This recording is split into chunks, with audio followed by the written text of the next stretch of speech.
Too many who know the angles, uncover and untangle all the questions and the webs left out to tangle. Be in 1962, last Wednesday's afternoon, they'll bend your ears with reckless self-abandon.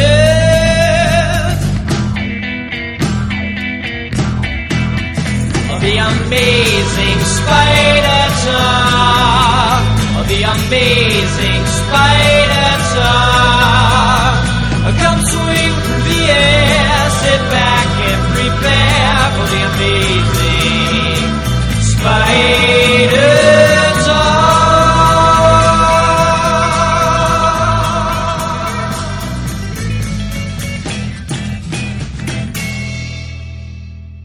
Hello, I'm Dapper Dan Gvozden, and I'm the founder and editor of AmazingSpiderTalk.com.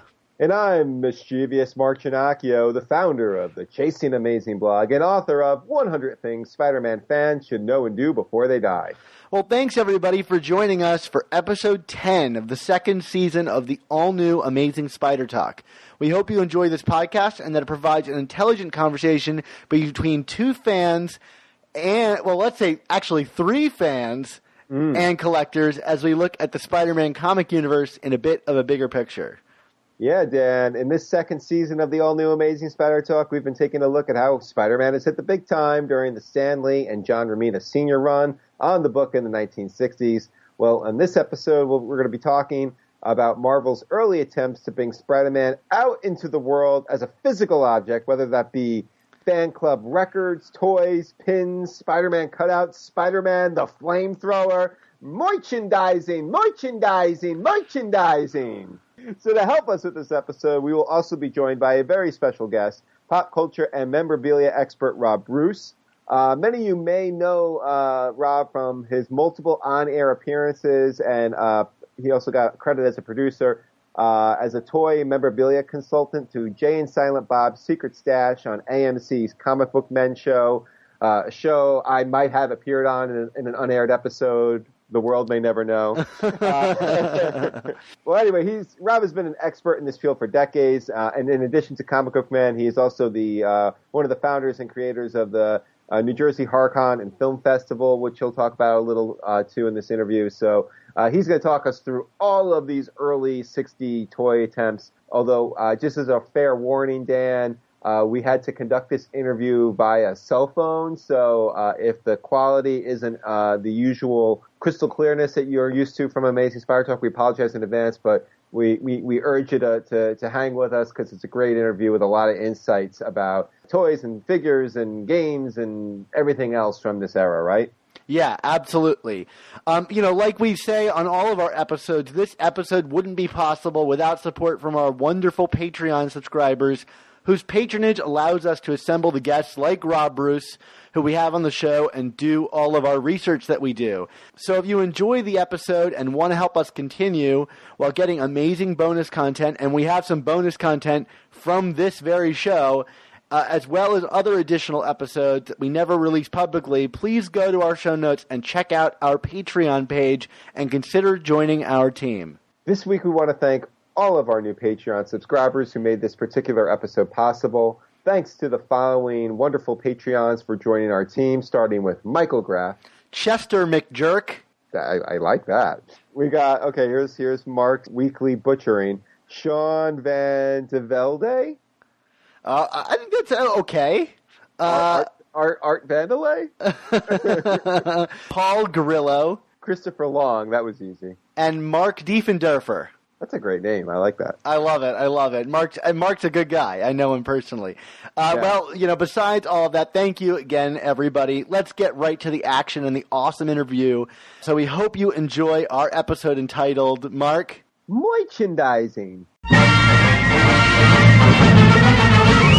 Stand a little straighter, walk a little prouder, be an innovator, laugh a little louder, go forever greater. We can show you how to, and when will you be then? You'll belong to the Merry Marvel Marching Society. March along to the song of the Merry Marvel Marching Society. right, Dan, we are joined on the phone by pop culture expert and aficionado Rob Roos. Many of you probably know Rob from his appearances on AMC's Comic Book Men show as kind of the memorabilia and consultant to the Jay and Silent Bob's Secret Stash. I mean, Rob's also the one of the founders and creators of the New Jersey HorrorCom and Film Festival. And we're going to have Rob talk to us a little bit about some of the early Spider-Man memorabilia and merchandise that appeared out during the late 60s. You know, we talked obviously earlier in the season about the first big kind of non-comic book Spider-Man licensing opportunity with the Spider-Man animated series in 1967, Dan. But, you know, obviously there was a lot of other things that were coming out of that in terms of toys and costumes and lunchboxes and board games and all that. And we were hoping that, Rob, you could put this in a little bit of context. I guess starting with saying, I mean, you're obviously a big fan of comics and memorabilia and Spider-Man. You said that he's one of your first comics that you picked up. I mean, what are some of your earliest recollections of some of the other non-comic book Marvel merchandise that was out there when you were younger, or just that you've seen out there? Thank you very much for the introduction. Also, I want to throw in that I've got 85 producing credits on AMC's Comic Book Men. 85. Very proud of that. Much more than my appearances. But again, the first comic book I ever bought as a kid was Amazing Spider-Man 101 off the news rack, and it kind of started me down the way. Spider-Man is like my number 2 favorite superhero, right behind Captain America. I'm a huge Kirby fan, but also on the same level, Ditto. But there was always an argument about the first actual Spider-Man memorabilia. My good friend John Shimano out of Connecticut is convinced that the 1963 Ben Cooper costume is that first item. I have no reason to disagree with him. He prices it at some crazy price. I don't price it quite as crazy as he does. And then obviously right after that, the Marvel Mania Marching Society, and then MS or Marvel Mania began, and that created a lot of premium rings that went with the fan club, the pin. They did a pin that had all the early Marvel characters, including Spider-Man. But Spider-Man doesn't really ramp up as far as collectibles until like 65, 66. And I think the most noteworthy piece to come out of that time period is the ideal Captain Action Spider-Man outfit that came in a box. It was the second series, not the first. So 67, 60, 66, 67. And really just an amazing piece, probably one of the holy grails of Spider-Man collecting, to find that Pete Smitten box. You know, that's a piece that could bring easily 2 to 25 to maybe even 5,000 in high grade. So those are the things that, started it early on. Mark's Toys did a number of static figures in 63, 64, which would have included Spider-Man. They were also offered in comic books. But if you go back to the early comic books, a lot of those comic books had premium offers, Spider-Man related material. They did pillows, they did posters, they did inflatable pillows, which are actually pretty cool. Tops did flying superheroes. There was a Spider-Man version of that. That's still early to mid 60s. Aurora Model Kits did a great series of Marvel kits. They did Spider-Man, they did Captain America, they did the Hulk. The Spider-Man's pretty incredible. He's got like Kraven the Hunter all tied up, and that's still mid 60s. So there was a big blast. I think they were trying to follow the Batman craze of 66, which when I was a kid, I was more of a Batman fan at that point. I'm 8 years old and Batman's on TV. And then I read, the Marvel comics and start moving over to the Marvel world. DC had produced so many Batman toys that Marvel took note. Stan Lee, as great a writer as he's been through history, his real talent was advertising and promotion and producing. And he knew, you could do a record and send it out, having the bullpen singing songs about Spider-Man as a premium offer, and people would want that. So, yeah, it's just, there was a plethora of materials, but early on, it really didn't crank up until like 70. And then Mego got the licensing, and things kind of got crazy, and IEHI also Azure Tamway, which was connected to Remco. They got licensing, and just, you went to your Toys R Us, which doesn't exist anymore, but back in the day, they'd have, piles of Spider-Man toys. Any questions? Well, you've covered a lot of the stuff we really wanted to talk about very quickly there. So we're going to go into a little bit more detail. We've read that DC really had a leg up on Marvel in the regard of distribution, which is why they seem so much more adept at getting their characters out there. Can you speak to how Marvel's distribution model impacted their ability to license some of these characters early on? I think you look at the history of comics. Silver Age comics starts with rebirth of Flash in 1956. So they're creating character-driven comic books 7 years before Marvel, or actually, 4 or 5 years before Marvel with the advent of Fantastic Four. So they have a little bit of this running start in getting licensing out there. Now, they really didn't start licensing heavily DC until 63, 64, and then 66, everything blows up. But, the distribution back then wasn't like it is today, because today you've got a sole company. You had multiple different levels of distributors, Seagate, Captain Company, all these little privately held, they would take, all right, we'll take 50,000 comic books and we'll distribute them to our newsstands in L.A. And DC National Periodicals had their own wing that they had already owned since they had cultivated it over, 10 years prior to Marvel becoming Marvel. Marvel was really Atlas through the 50s. The comic code sort of destroyed a lot of distribution points, and everything had to be reset, and Atlas was doing horror books, so they had to kill off all those horror books, and romance books and war books, and then they were doing, like, Amazing Fantasy, which was actually a horror monster book until they did Spider-Man issue. And then they played around with Fantastic Four, and they played around with the Hulk. Original Hulk only ran 6 issues, got killed off. They bring back, they create the Avengers, and they bring back Captain America. So they're a fledgling company. You can't think of, like, Disney owning Marvel as today. Maybe there's subscriptions in 1962 where maybe speculation 65,000, 70,000, if that. They get this huge bounce in 63, 64, 65 with Spider-Man, Avengers like hitting. Even X-Men wasn't huge, but it still sold books. Fantastic Four was huge. They had Sergeant Fury. So they start to build up this catalog of material, and they're seeking distributors, and they go out with the independent distributors. So DC was definitely the big dog, and it was the big dog for a long, long time. They did Superman movies in the 70s.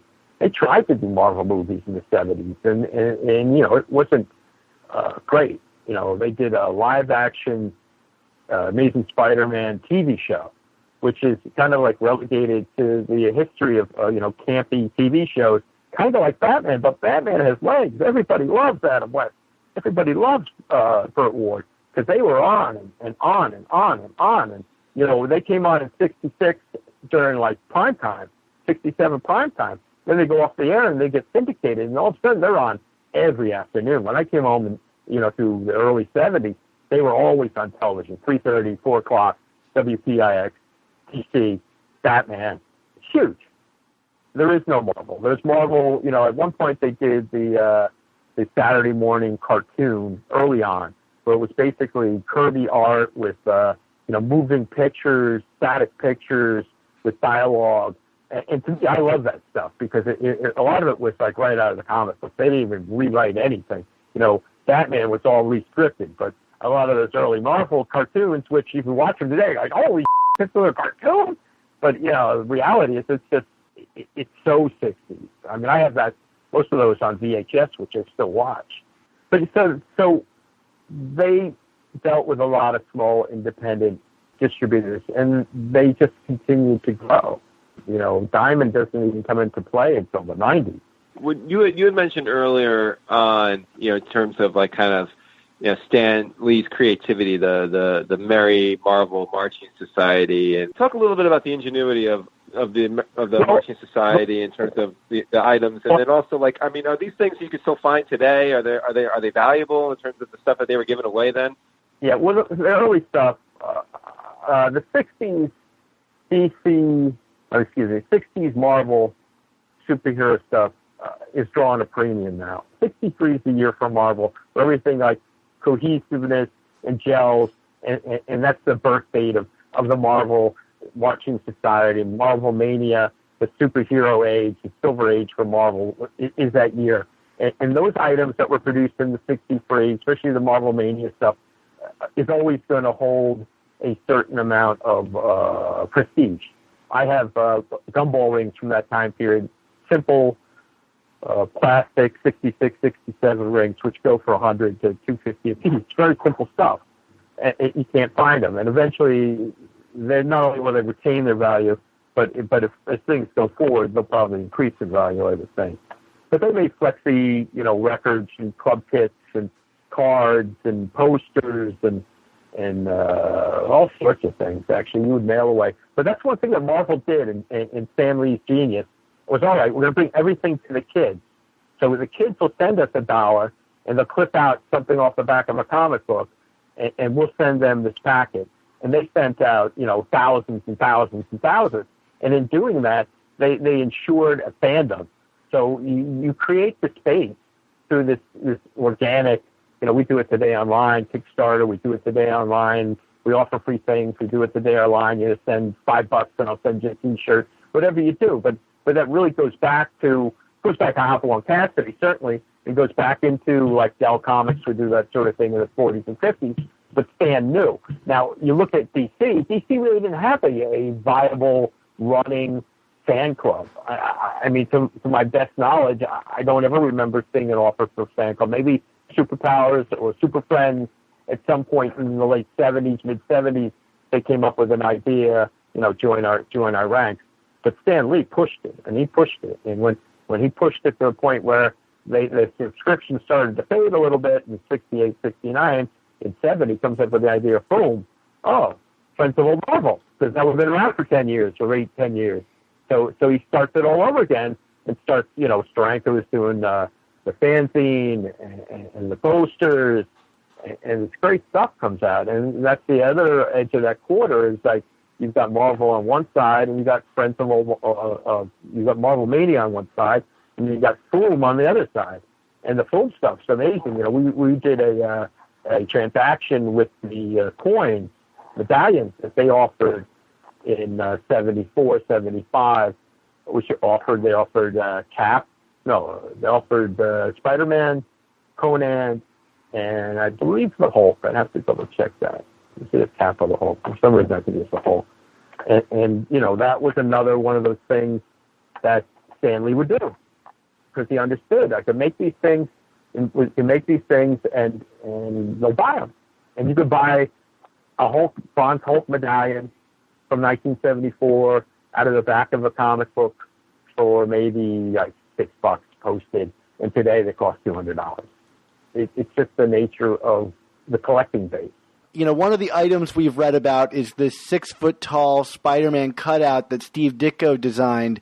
I'm curious if you could speak to the significance of this. Given what we know about Ditko, you got to wonder what he thought about a giant Spider-Man cutout being sold to fans. Are you aware of this piece? They did a lot of cutouts.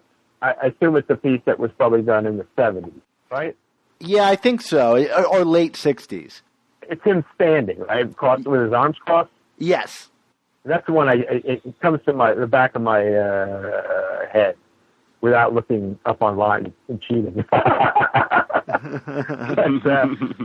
I think Ditko always had issues with Spider-Man. I don't know if it was just monetarily, because what I understand is that he would always get checks. He ran an office in New York City forever, literally forever, until his day he died. I was told that he would always get checks.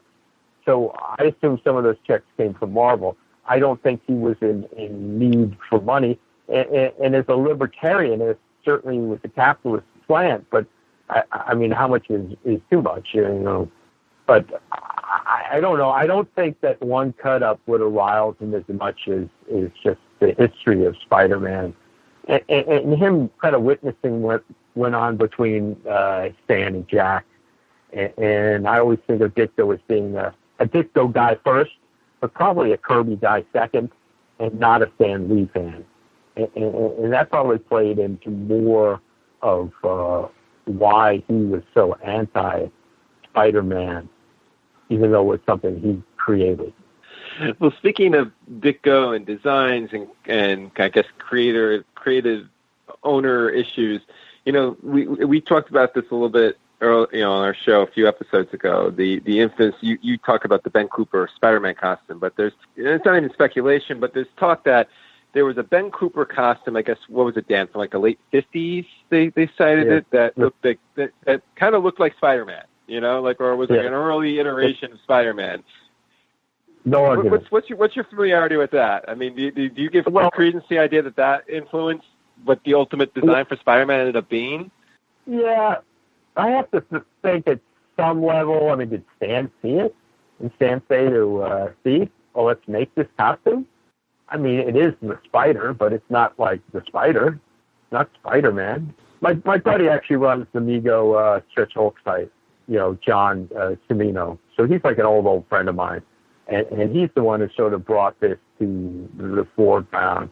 He's friends with a lot of the old artists. And he, the speculation is that they got some inspiration from this. But I don't know. I'm going to disagree on some level. Because, I mean, sure, it's the kid, if you look at the ad, the kid in the Spider outfit. But it's not really Spider-Man. Yeah, it's Spider-Man, actually. Maybe they got the idea. Who knows? But, Ben Cooper, being Ben Cooper, didn't license it. So there you go. So Stan saw this. Maybe saw some kid came to the door. But they manufactured that as early as 1954. So it's not like that was 10 years beforehand. Was there a Red Circle character known as the Spider? I'm sure. What was there? A famous Pulp magazine character known as the Spider. I believe you're right. That goes back to the 30s. That's like a Sax Rohmer character.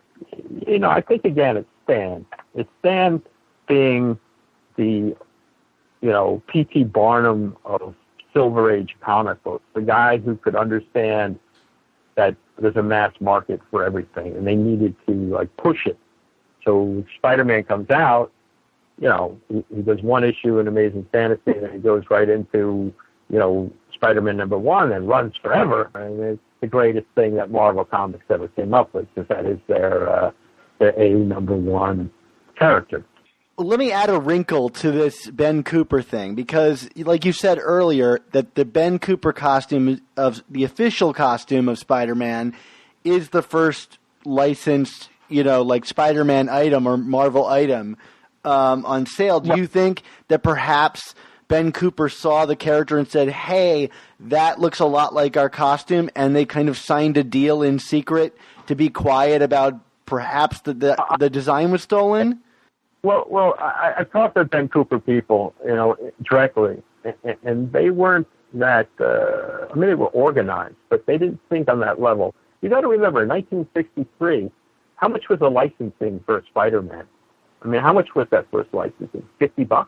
So Ben Cooper, who had produced this costume nearly 10 years earlier, 9 years earlier, for the 1954 Halloween, season, maybe they just either they went and talked directly to Marvel, or Marvel went over to 500 Fifth Avenue when they had the toy fair, and they were set up, which is probably 10 blocks, 12 blocks away from the Marvel offices in New York City. So they have toy fair, and Ben Cooper's there, of course, because they're hawking all their Ben Cooper stuff. They're doing what they do. And Stan walked in and probably sat down and said, "Hey, look, we want to produce a Spider-Man outfit. Can you do it for us? We'll pay you X amount of dollars." That seems more logical. I'm surprised nobody's ever asked Stan this question, because it seems like that would be a question that he could answer, since he's still alive. No, I mean, to that point, so, you had kind of ran through earlier all, especially starting around like 66, 67, all the different items, and you talked about like the Marvel Flyers, there were trading cards from Donruss, there were the record, the golden record with the comics inserts and everything. I mean, were these items considered like successful in that regard in their day? I mean, like, they're collectible now, but at the time, were these considered successful? Yes, I have to think so. I mean, again, you had like, a Mead paper would buy the rights to produce three-wing binders, 71, 72, 73. And they would sell out. And they were like the predecessor. Like every year, you get a binder. But interestingly enough, the lunchbox, this really doesn't happen for Marvel, didn't happen until the 70s, I believe. Whereas Batman is 66, and Superman, the first one, I think, is 54. Of course, in the first lunchbox, it's 1950. But so some things they got on a little bit later. And then, they would do one for every character at some point, more or less, and a generic one for Marvel superheroes. I think there's a lot of success because, with the train, and the train's still going. We're still like flying full speed ahead.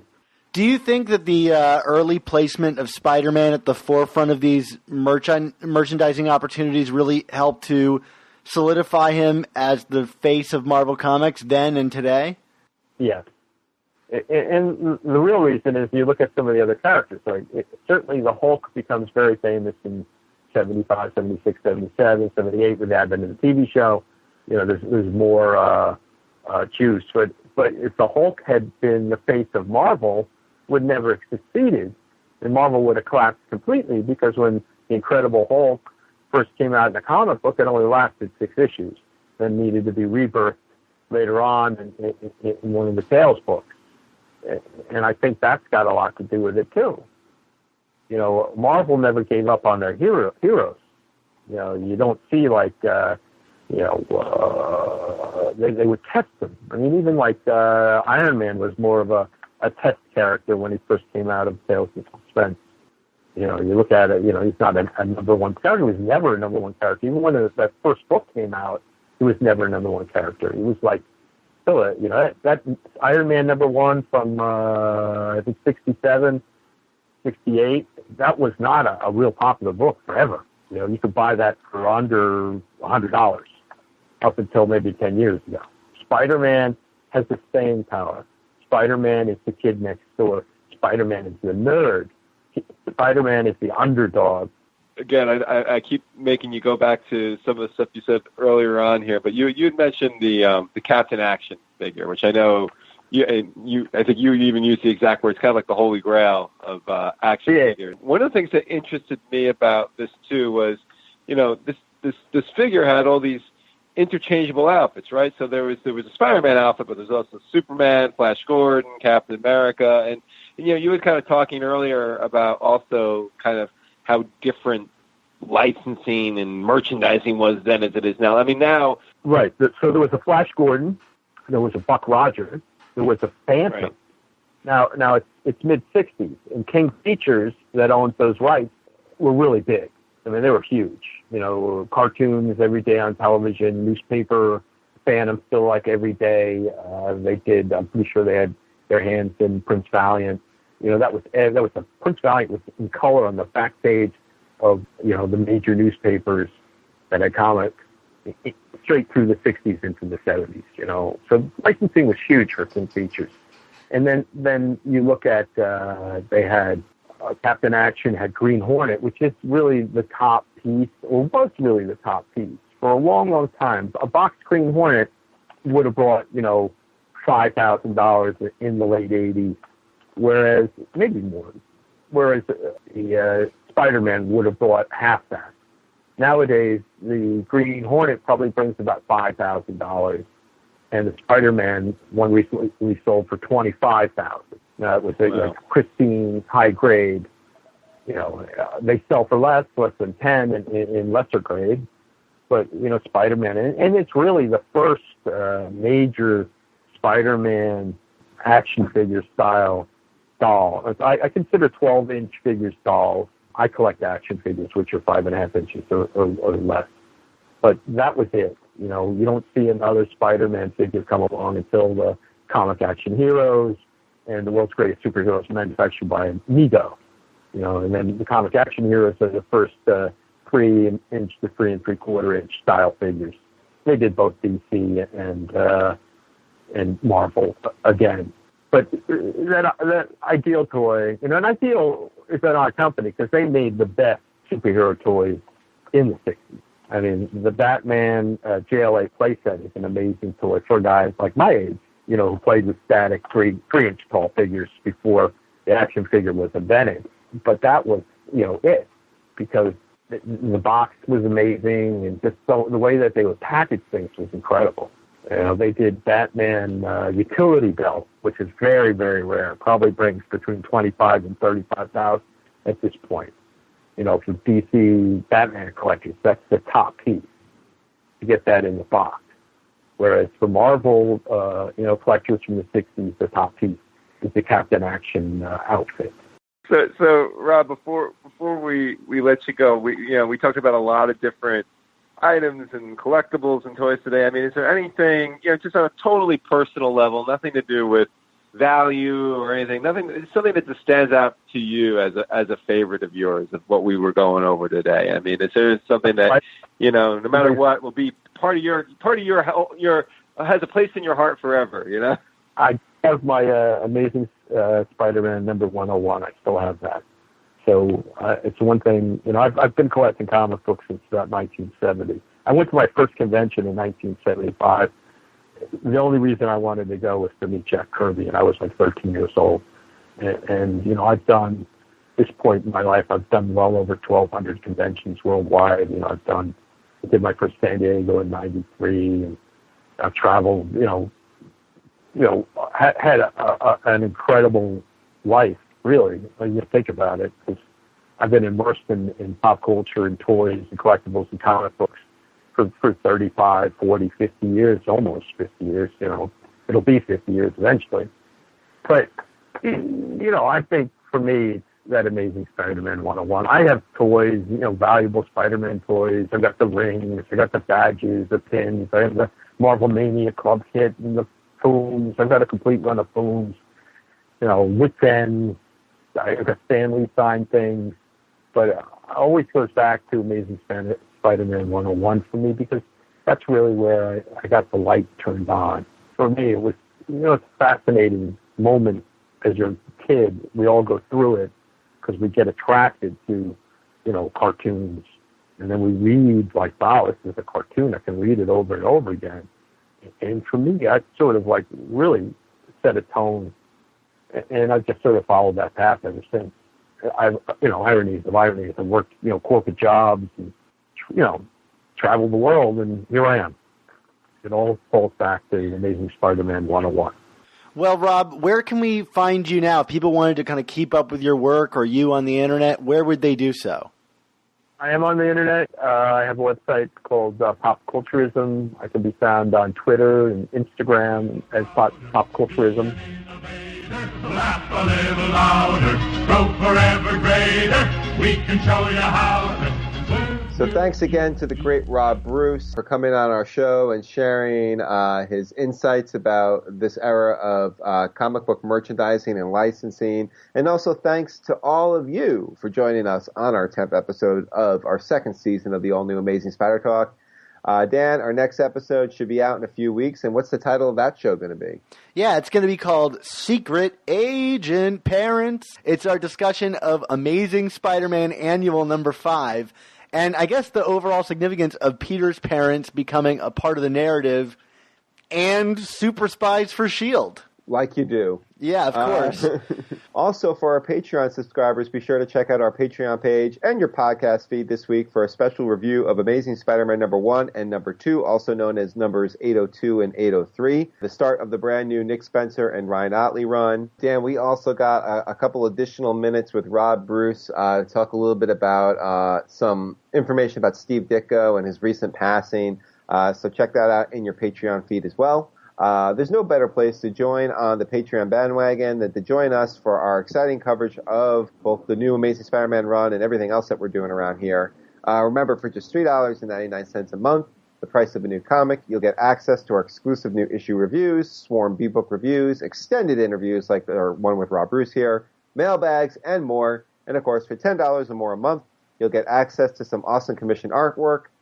This most recent time will be something from Alex Saviuk, which we saw a preview of, Dan, and let's get excited, right? I'm super pumped about it. I can't wait to see the finished thing, but he sent us a teaser of it, and it's going to be pretty awesome, I think. Indeed. I hope you like girls, people. Also, be sure to check out some of our other shows, like The Ultimate Spin, who sadly just concluded their show with an amazing interview, which I guess isn't sad because it's an amazing interview, with Jason Latour as he exits the role of writing Spider-Gwen. I think they called it the Exit Gwinterview. Oh, very good. There you go. And also check out the Untold Talks of Spider-Man, where they recently discussed Spider-Man's final adventure ever. No, really, the guy is done. He's never going to be a superhero ever again. He'll never be in a comic again. It's the final adventure of Spider-Man. Makes sense. Plus, we've also got the amazing Spider Slack community for you to join. Just check this episode's description for a link to join our Spider-Man Talkin' community. Well, Dan, with all that information out there, there can't possibly be any other place where we can find your work or talk to you, right? Actually, there is, Mark, so hold on to your hat. What? Yes, you can find me on Twitter at @SupSpiderTalk, where I'm detailing all of the hidden connections I found in the new Spider-Man comics with their kind of like older comic origins. Like, when did Spider-Man and Daredevil get a pizza together? And the answer is Amazing Spider-Man 396. Yeah, that was a good find, Dan, and I remember that comic well, and I just did not remember that detail from it, so... What can I say? I'm a nerd. I love it. What about you, Mark? Where can we find you being nerdy online? Well, of course, you can follow me on Twitter at ChasingASMblog. I don't know if I'm finding such minor details from Spider-Man comics, but I'm more than happy to retweet yours, Dan, and leech off of your nerdiness. And, of course, as always, get the book, 100 Things Spider-Man Fans Should Know and Do Before They Die, from Triumph Books, and wherever books are sold. It was not an Amazon Prime deal, Dan, which made me sad. Then again, they probably would have been giving it away at a really low price, and I wouldn't have gotten any royalties for it. So... anyway, buy the book. That's a lot of information. You know, Mark, we were talking about merchandising today, and I don't own a lot of Spider-Man toys, but I do own a Spider-Man action figure and an Uncle Ben action figure. So I often set them up, you know, in the famous scene where Uncle Ben is dying in Spider-Man's arms, because that's totally something that happened. And, you know, while Uncle Ben is dying, I always put on my Uncle Ben voice, and I have him say my favorite phrase. Mark, you know the one, because we often play with our dolls together. What is that phrase? Yeah, before I go any further, I feel like we're getting dangerously close back, like scatological exits about Uncle Ben. We got to watch this. This one's totally not scatological, though. This really happened. Okay, well, as Uncle Ben and not Jimmy the Elbow would say, with great podcasts must also come the all-new Amazing Spider Talk.